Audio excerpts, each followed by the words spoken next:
अब तीसरे जेटेट की तैयारी में सरकार, फिर नई नियमावली की अधिसूचना जारी। परीक्षा कब होगी यह तय नहीं। राज्य में 8 साल बाद एक बार फिर शिक्षक पात्रता परीक्षा होने की उम्मीद जगी है। सरकार इसके लिए तैयारी में है। शिक्षक पात्रता परीक्षा की नियमावली में संशोधन के बाद अब नई नियमावली की अधिसूचना जारी कर दी है। स्कूली शिक्षा एवं साक्षरता विभाग की ओर से झारखंड शिक्षक पात्रता परीक्षा नियमावली 2019 में संशोधन करते हुए झारखंड शिक्षक पात्रता परीक्षा नियमावली 2022 लागू की है। विभाग की ओर से नई नियमावली की अधिसूचना तो जारी कर दी गई है, पर परीक्षा कब ली जाएगी यह तय नहीं है। जबकि शिक्षा का अधिकार अधिनियम के तहत शिक्षक पात्रता परीक्षा हर साल लिया जाना है, जबकि राज्य में पिछले 10 वर्षों में मात्र 2 शिक्षक पात्रता परीक्षाएं हुई है। पहली परीक्षा वर्ष 2013 और दूसरी वर्ष 2016 में ली गई थी।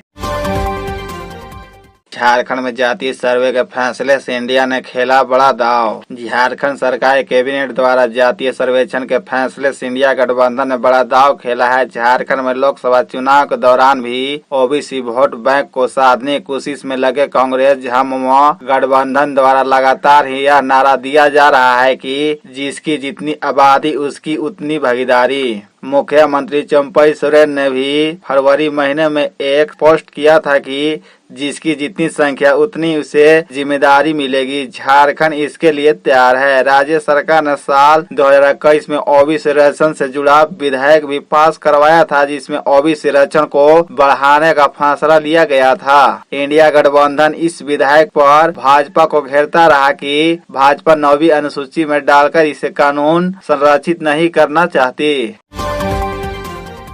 विधानसभा चुनाव में कितना चलेगा जयराम फैक्टर। झारखंड में लोकसभा चुनाव संपन्न हो चुके हैं। भाजपा को 3 सीटों का नुकसान हुआ तो जेएमएम अपना गढ़ दुमका और राजमहल बचाने में सफल रही। जोबा मांझी सिंहभूम सीट भी बचा ली। इस जीत हार की कहानी के बीच एक चेहरा खूब चमका, जिसकी चर्चा पूरे चुनाव भर में रही। वह चेहरा था जयराम महतो का। जयराम झारखंड भाषा संघर्ष समिति पार्टी का अध्यक्ष है। वही युवाओं के बीच काफी लोकप्रिय भी है। लेकिन आगामी विधानसभा चुनाव में जयराम फैक्टर देखने को मिल सकता है। इस बात से इनकार नहीं किया जा सकता है। हम ऐसा लोकसभा चुनाव परिणाम में जयराम की पार्टी के प्रदर्शन के आधार पर कह रहे हैं। 29 साल के जयराम सहित उनके पार्टी के 8 उम्मीदवार इस लोकसभा चुनाव में खड़े हुए थे। 5 लोकसभा सीटों पर पार्टी के उम्मीदवार तीसरे स्थान पर रहते हैं। जयराम महतो ने खुद गिरिडीह से चुनाव लड़ा, वह तीसरे स्थान पर रहे। चुनाव में उनके प्रदर्शन का अंदाजा इस बात से ही लगाया जा सकता है कि वह जेएमएम के दिग्गज नेता मथुरा महतो से मात्र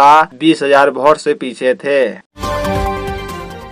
झारखंड में कब प्रवेश करेगा मानसून। आज येलो अलर्ट के साथ इन इलाकों में भारी बारिश के असर। मौसम विभाग की माने तो राज्य में मानसून के प्रवेश के संकेत मिल गई है। कई हिस्सों में बादल छा गए हैं और फिर मानसून बारिश शुरू हो गई है। इससे राज्य के आधे से अधिक जिलों का तापमान 40 डिग्री सेल्सियस नीचे चला गया है। इधर बादलों के छाने और बारिश शुरू होने से बुधवार को राजधानी का तापमान 37 डिग्री सेल्सियस दर्ज किया गया।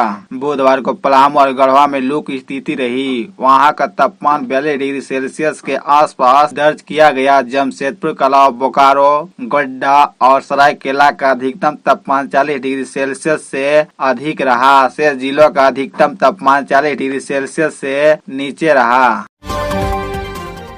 शिवराज का कैरियर खत्म करना चाहते थे, जनता ने 8 लाख वोटों से जिताया। कांग्रेस मंत्री ने ऐसा क्यों कहा। झारखंड कांग्रेस के बड़े नेता और चंपई सोरेन सरकार में मंत्री बन्ना गुप्ता ने बीजेपी पर मध्य प्रदेश के पूर्व मुख्यमंत्री शिवराज सिंह चौहान का राजनीतिक कैरियर खत्म करने का आरोप लगाया है। एएनआई से बात करते हुए बन्ना गुप्ता ने कहा, भारतीय जनता पार्टी ने शिवराज सिंह चौहान के राजनीतिक कैरियर को खत्म करने की साजिश रची, लेकिन यह मध्य प्रदेश की जनता ही थी जिसने उन्हें 8 लाख वोटों से फिर से विजय बनाया।